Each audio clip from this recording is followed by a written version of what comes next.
आज हम अभिमन्यु के बारे में जानेंगे। मैं सारिका भगोरकर आज आपको अभिमन्यु के पात्र के बारे में बताऊंगी। 13वें दिन भी संशप्तकों ने अर्जुन को युद्ध के लिए ललकारा। अर्जुन की चुनौती स्वीकार करके उनके साथ लड़ता हुआ दक्षिण दिशा की ओर चला। नियत स्थान पर पहुंचने पर अर्जुन और संशप्तकों के बीच घोर संग्राम छिड़ गया। अर्जुन के दक्षिण की ओर चले जाने के बाद आचार्य द्रोण ने चक्रव्यूह की रचना की और युधिष्ठिर पर धावा बोल दिया। युधिष्ठिर की ओर से भीम, सात्विकी, चेकितान, धृष्टद्युम्न, कुंतीभोज, उत्तमौजा, विराटराज, वीर कैकेय आदि कितने ही सुविख्यात महारथियों ने द्रोणाचार्य के आक्रमण की बाढ़ को रोकने की जी तोड़ कोशिश की, फिर भी द्रोण का वेग उनको रोक नहीं सका। यह देखकर सभी महारथी चिंता में पड़ गए। सुभद्रा का पुत्र अभिमन्यु अभी बालक ही था, फिर भी अपनी रणकुशलता और शूरता के लिए वह इतना अधिक प्रसिद्ध हो चुका था कि लोग उसको कृष्ण एवं अर्जुन की समानता करने वाले समझते थे। युधिष्ठिर ने इस वीर बालक को बुलाकर कहा, बेटा, द्रोण के रचे हुए चक्रव्यूह को तोड़ना हमारे और किसी वीर से नहीं हो सकता। अकेले तुम ही ऐसे हो जिससे द्रोण के बनाए इस व्यूह के बारे में मालूम है। तुम ही इसे तोड़ सकते हो। तुम द्रोण की सेना पर आक्रमण करने को तैयार हो जाओ। यह सुनकर अभिमन्यु बोला, महाराज, इस चक्रव्यूह में प्रवेश करना तो मुझे आता है, पर प्रवेश करने के बाद कहीं कोई संकट आ गया तो व्यूह से बाहर निकलना मुझे याद नहीं है। युधिष्ठिर ने कहा, बेटा, व्यूह को तोड़कर एक बार तुम भीतर प्रवेश कर लो, फिर तो जिधर से तुम आगे बढ़ोगे उधर से हम भी तुम्हारे पीछे पीछे चले आएंगे और तुम्हारी मदद को तैयार रहेंगे। युधिष्ठिर की बातों का समर्थन करते हुए भीमसेन ने कहा, तुम्हारे ठीक पीछे पीछे मैं चलूंगा। धृष्टद्युम्न, सात्विकी और वीर अपनी अपनी सेनाओं के साथ तुम्हारा अनुकरण करेंगे। एक बार तुमने व्यूह को तोड़ दिया तो फिर यह निश्चित समझना कि हम सब कौरव सेना को तहस नहस कर डालेंगे। यह सब सुनकर बालक अभिमन्यु को अपने मामा श्री कृष्ण और पिता अर्जुन की वीरता का स्मरण हो गया। बड़े उत्साह के साथ वह बोला, मैं अपनी वीरता और पराक्रम से मामा श्री कृष्ण और पिता जी को अवश्य प्रसन्न करूंगा। सुमित्र, वह देखो, द्रोणाचार्य के रथ की ध्वजा, उसी ओर रथ चलाओ, जल्दी करो। अपने सारथी को उत्साहित करते हुए अभिमन्यु ने कहा और सारथी ने भी उसकी बात को माना और रथ चलाया। अभिमन्यु की आज्ञा मानकर सारथी ने उधर रथ बढ़ा दिया। कौरव सेना में हलचल मच गई। अरे, अभिमन्यु आया और उसके पीछे पीछे पांडव वीर भी चले आ रहे हैं। द्रोण के देखते देखते उनका बनाया हुआ व्यूह टूट गया और अभिमन्यु व्यूह के अंदर दाखिल हो गया। कौरव वीर एक एक करके अभिमन्यु का सामना करने लगे और इस प्रकार कूच करते गए कि जैसे आग में पड़कर पतंगे भस्म हो जाती हैं। जो भी सामने आया उस बालवीर के बाणों की मार से मारा गया। जैसा कि पहले तय हुआ था, पांडवों की सेना अभिमन्यु के पीछे पीछे चली आ रही थी। जहां से वह व्यूह तोड़कर अभिमन्यु अंदर घुसा था, वहीं से व्यूह के अंदर प्रवेश करने लगी।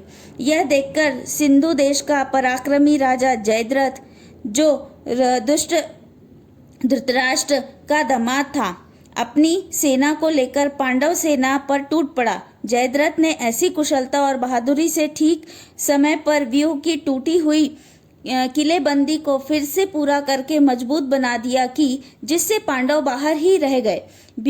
अभिमन्यु व्यूह के अंदर अकेला ही गया, परंतु अकेले अभिमन्यु ने व्यूह के अंदर ही कौरवों की उस विशाल सेना को तहस नहस करना शुरू कर दिया। जो भी उसके सामने आता खत्म हो जाता। दुर्योधन का पुत्र लक्ष्मण अभी बालक था, परंतु उससे वीरता की आभा टूट पड़ी थी। उसको भय छू तक नहीं गया था। अभिमन्यु की बाण वर्षा से व्याकुल होकर जब सभी योद्धा पीछे हटने लगे तो वीर लक्ष्मण अकेला जाकर अभिमन्यु से भिड़ गया। वह वीर बालक भले ही चोट से तत्काल मृत्यु होकर गिर पड़ा, यह देखकर कौरव सेना आर्त स्वर में हाहाकार कर उठी। अभिमन्यु का इसी क्षण वध करो, दुर्योधन ने चिल्लाकर कहा। और द्रोण, अश्वत्थामा, बृहद्बदल, कृतवर्मा आदि 6 महारथियों ने अभिमन्यु को चारों ओर से घेर लिया। द्रोण ने कर्ण के पास आकर कहा, इसका कवच भेदा नहीं जा सकता। ठीक से निशाना साधकर इसके रथ के घोड़े की रास काट डालो और पीछे की ओर से इस पर अस्त्र चलाओ। कर्ण ने यही किया। पीछे की ओर से बाण चलाए गए। अभिमन्यु का धनुष कट गया, घोड़े और सारथी मारे गए, वह रथ विहीन हो गया। तुरंत ही अभिमन्यु ने टूटे हुए रथ का पहिया हाथ में उठा लिया और उसे घुमाने लगा। इस समय अभिमन्यु भयानक युद्ध कर रहा था। यह देखकर सारी सेना एक साथ उस पर टूट पड़ी। उसके हाथ का पहिया चूर चूर हो गया। इसी बीच दुःशासन का पुत्र गदा लेकर अभिमन्यु पर झपटा। इस पर अभिमन्यु ने भी पहिया फेंककर गदा उठा ली और दोनों आपस में भिड़ गए। दोनों में घोर युद्ध छिड़ गया।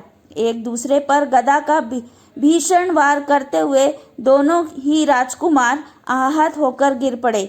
दोनों ही हड़बड़ाकर उठने लगे। दुःशासन का पुत्र जरा पहले उठ खड़ा हुआ। अभिमन्यु अभी उठ ही रहा था कि दुःशासन के पुत्र ने उसके सिर पर जोर से गदा प्रहार किया। यूं भी अभिमन्यु अब कड़ियों से अकेला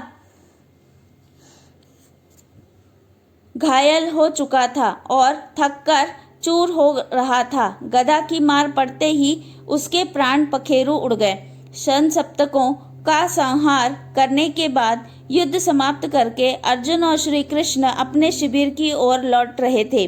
अर्जुन श्री कृष्ण से बोले, जनार्दन, मेरा मन घबराया हुआ है, मैं भ्रांत सा हो रहा हूँ। सब भाई कुशल तो होंगे ना? आज अभिमन्यु अपने भाइयों के साथ हंसता हुआ मेरा स्वागत करने क्यों नहीं दौड़ा आ रहा है। ऐसी ही बात करते हुए दोनों शिविर के अंदर पहुंचे। किसी के कुछ न कहने पर भी अर्जुन ने परिस्थिति देखकर अपने आप ही सब बातें ताड़ ली और तब उससे रहा नहीं गया। सब कुछ जान जाने पर बुरी तरह से बिलखने लगा। श्री कृष्ण की बातें सुनकर अर्जुन कुछ शांत हुआ। उसने अपने इस वीर पुत्र की मृत्यु का सारा हाल जानना चाहा।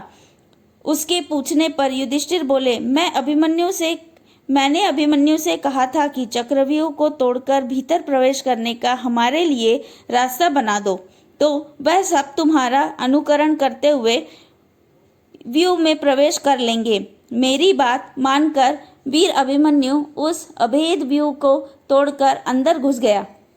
हम भी उसी के पीछे पीछे चले। हम अंदर घुसने ही वाले थे कि पापी जयद्रथ ने हमें रोक लिया। उसने बड़ी चतुरता से टूटे हुए व्यूह को फिर से ठीक कर दिया। हमने लाख प्रयत्न करने पर भी जयद्रथ ने हमें प्रवेश करने नहीं दिया। इसके बाद हम तो बाहर रहे और अंदर कई महारथियों ने एक साथ मिलकर उस अकेले बालक को घेर लिया और मार डाला। युधिष्ठिर की बात पूरी भी न हो पाई थी कि अर्जुन आर्त स्वर में हाँ बेटा कहकर मूर्छित होकर गिर पड़ा। चेत आने पर वह बोला दृढ़तापूर्वक, जिसके कारण मेरे प्रिय पुत्र की मृत्यु हुई है, उस जयद्रथ का मैं कल सूर्यास्त होने से पहले वध करूंगा।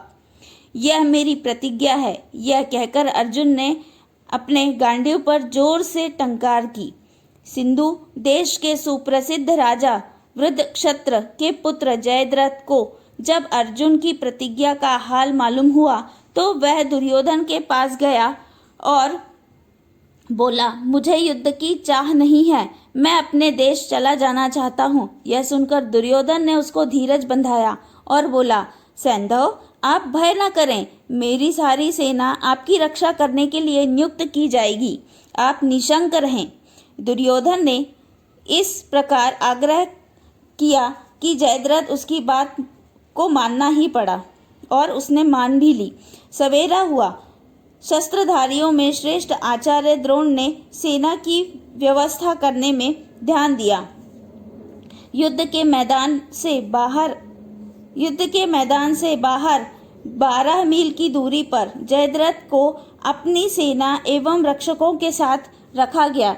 उसकी रक्षा के लिए भूरिश्रवा, कर्ण, अश्वत्थामा, शल्य, वृक्षसेन आदि महारथी अपनी सेनाओं के साथ सुसज्जित होकर तैयार खड़े थे। अर्जुन पहले भोजों की सेना पर टूट पड़ा।